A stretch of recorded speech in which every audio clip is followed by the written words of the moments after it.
തിരുവനന്തപുരത്ത് കുറച്ച് പേര് ചേർന്ന് BDJS പുലർത്തി എന്ന് പറഞ്ഞൊക്കെ ചില വാർത്തകൾ വരുന്നത്. എന്താണ് അതിൻ്റെ യഥാർത്ഥ? അതിനകത്ത് ഒരു കാര്യമില്ല.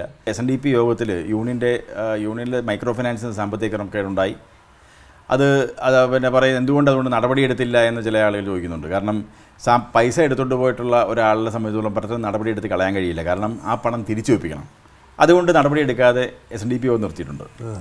അതുപോലെ തന്നെ BDJSൽ വന്ന ശേഷം യഥാർത്ഥത്തിൽ കഴിഞ്ഞ 8 മാസക്കാലമായിട്ട് ഞാൻ മാറ്റി നിർത്തിയിരിക്കുകയാണ്.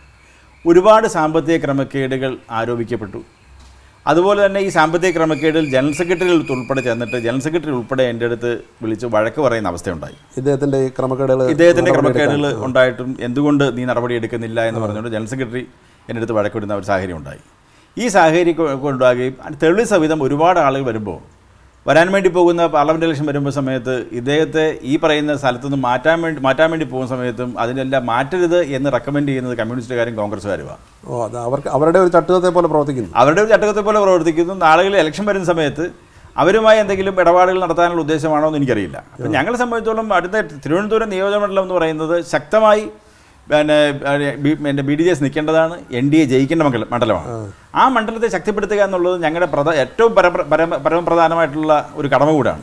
അപ്പം അതിനുവേണ്ടി കൂടുതൽ സജീവമായി പ്രവർത്തിക്കുവാൻ വേണ്ടി ശ്രീ പത്മകുമാറിനെ അവിടെ ചാർജ് കൊടുക്കുകയും അവിടെയുള്ള ബാക്കി നിയോജകമണ്ഡലങ്ങളെ നിർജ്ജീവമായിട്ടുള്ള നിയോജകമണ്ഡലങ്ങളൊക്കെ മാറ്റി സജീവമായി പ്രവർത്തിക്കുന്ന രീതിയിലേക്ക് എത്തിക്കഴിഞ്ഞ സമയത്താണ് ഒരു 10-20 പേരെ വിളിച്ചു കൂട്ടിക്കൊണ്ട് പുള്ളിക്കാരൻ തന്നെ പറഞ്ഞ് പുള്ളി ഒരു പാർട്ടി ഉണ്ടാക്കിയിരുന്നു. അതങ്ങ് പോവുകയും ചെയ്തു. അത്രയും നല്ലതായി എന്നാണ് കാര്യം. പ്രത്യേകിച്ച് മാധ്യമങ്ങളിലൊക്കെ വന്നുകൊണ്ട് നാളുകളിൽ മറ്റുള്ള ആളുകളെങ്കിലും പണം കൊടുക്കാതിരിക്കുമല്ലോ എന്ന് സന്തോഷമാണ്.